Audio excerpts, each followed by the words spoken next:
Now, I've gotten some messages from some viewers, DMs, emails, what have you.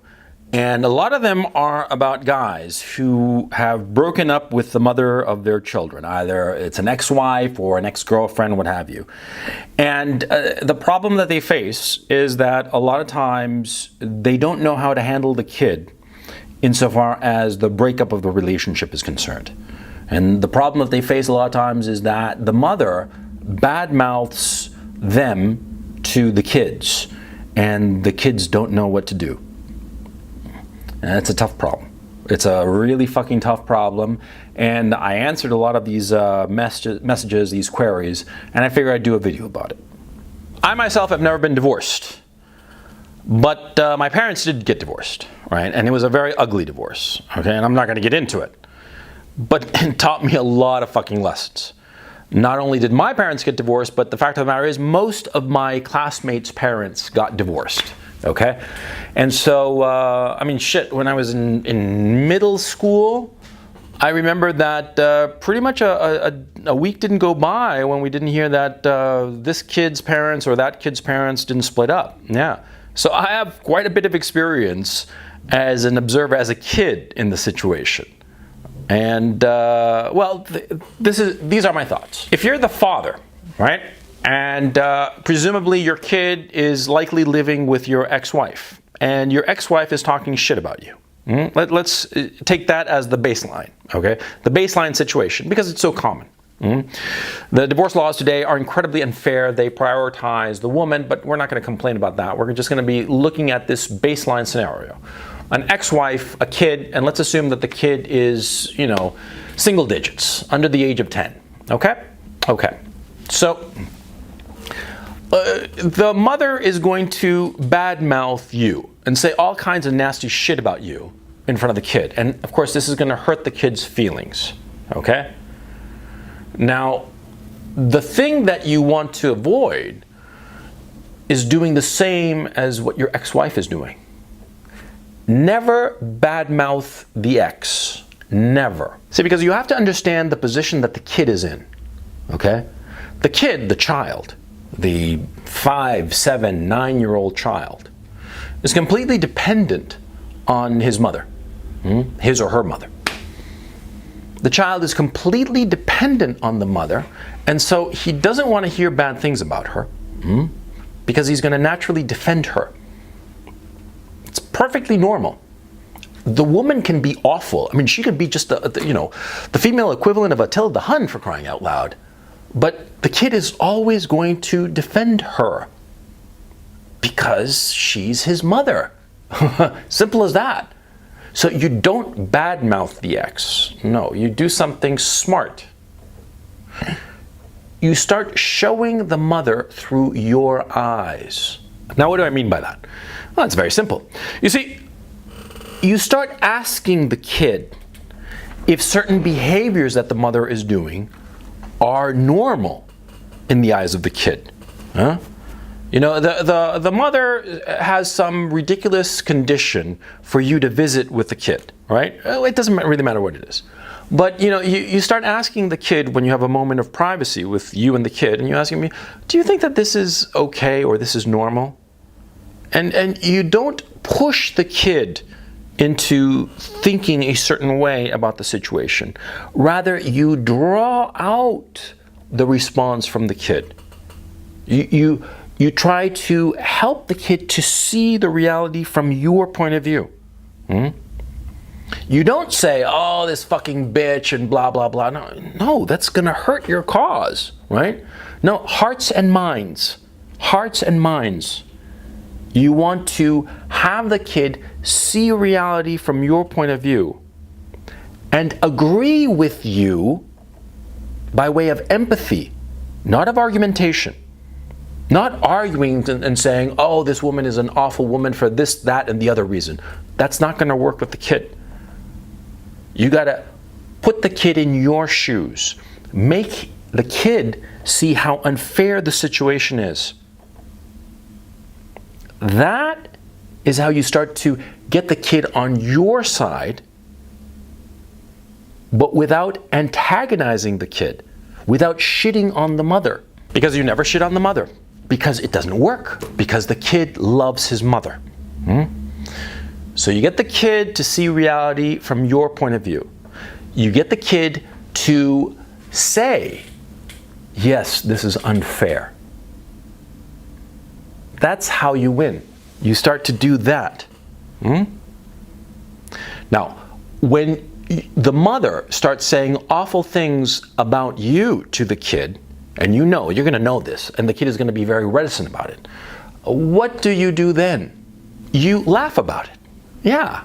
You say to the kid, okay, what's mommy saying now about daddy? That I eat babies, for breakfast or something like that. I mean, make a joke of it. Make a joke and have the kid laughing as the kid confesses the awful things that the mother is saying about the father. Because keep in mind something, when a mother says nasty things about the father, it's going to bother the kid very, very much. It's going to bother the kid, and he's not going to know what to do with these emotions, right? And since the mother is going to be shit-talking you, all kinds of shit talk about you, and the kid is going to have all this, resentment, but he can't take it out on the mother because he depends on the mother. We are hardwired to love our mothers because we depend on them when we're infants, right? And this goes on through our lives. And so when the mother shit-talks the father, the kid is not going to know what to do, and he'll just only be able to agree with the mother at that moment, even though it does bother him, right? So when you talk to the kid, what you do is you make a joke of it. You make a joke of it, of how, the mother is saying all kinds of nasty shit about you, and tell the kid, hey, Timmy or whatever, hey Timmy, what did mommy say now about me? That I'm really bad, or that I do this or do that. Say the things that you figure that the ex-wife is actually saying about you. Okay, so that the kid knows that you already know. Because, you know your ex, and you know the shit that she's going to talk about you. So put it out on the table. Have the kid agree with you. Because you know what's going to happen? What's going to happen is that the kid is going to laugh with you and start to look at his mother with contempt. Yeah. Because, see, he will be bothered by the fact that his mother is shit-talking his father. And if you make a joke of it, allow him to bring it out into the open, bring out the nasty shit that she's saying about you, and you laugh at it, even if it's very hurtful to you, by the way, even if it's very hurtful, you got to laugh at it. You laugh at it, and you invite the kid to laugh along with you. You know what's going to happen? You're going to find yourselves, you and your kid, laughing at the ex. And what's going to happen is that the kid is going to start looking and thinking less of his mother, and discounting what she says about you.